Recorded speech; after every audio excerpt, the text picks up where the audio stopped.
માત્ર 5 ચોખાના દાણાથી એક વહુએ આખું ઘર જીતી લીધું। કેવી રીતે? સાંભળો આ રસપ્રદ વાર્તા।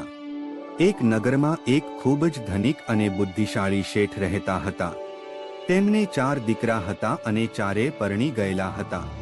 શેઠને હવે નિવૃત્ત થવું હતું। તેમને ચિંતા હતી કે તેમના ગયા પછી ઘરની લક્ષ્મી અને મર્યાદા કોણ જાળવશે। તેમણે પોતાની ચારે વહુઓની પરીક્ષા લેવાનું નક્કી કર્યું। એક દિવસ શેઠે ચારે વહુઓને બોલાવી અને દરેકને 5-5 ચોખાના દાણા આપ્યા। તેમણે કહ્યું, બેટા, આ દાણા સાચવીને રાખજો, હું જ્યારે માંગુ ત્યારે તમારે મને પાછા આપવાના છે। મોટી વહુએ વિચાર્યું, સસરાજી પણ કેવા છે, 5 દાણા તે વળી સાચવવાના હોય। તેણે બારી બહાર દાણા ફેંકી દીધા અને નક્કી કર્યું કે જ્યારે માંગશે ત્યારે રસોડામાંથી બીજા 5 દાણા આપી દઈશ। બીજી વહુને થયું કે આ પ્રસાદ છે। તેણે તે દાણા ખાઈ લીધા અને વિચાર્યું કે માંગશે ત્યારે કોઠીમાંથી બીજા 5 આપી દઈશ। ત્રીજી વહુ થોડી ચીવટવાળી હતી। તેણે એ 5 દાણા એક ડબ્બીમાં ભરીને પૂજાના મંદિરમાં મૂકી દીધા। તેને લાગ્યું કે આ રીતે તે સુરક્ષિત રહેશે। નાની વહુ સૌથી સમજદાર હતી। તે સમજી ગઈ કે સસરાજીએ અમથા આ દાણા નહીં આપ્યા હોય। તેની પાછળ જરૂર કંઈક મોટું કારણ હશે। તેણે પોતાના પિયરના ખેતરમાં જઈને એ 5 દાણા વાવી દીધા।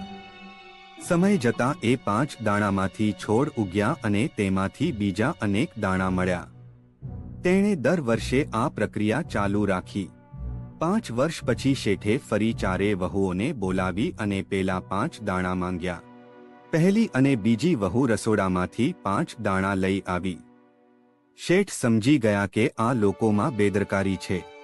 ત્રીજી વહુ ડબ્બી લઈ આવી, પણ 5 વર્ષમાં એ દાણા સડી ગયા હતા અને તેમાંથી વાસ આવતી હતી।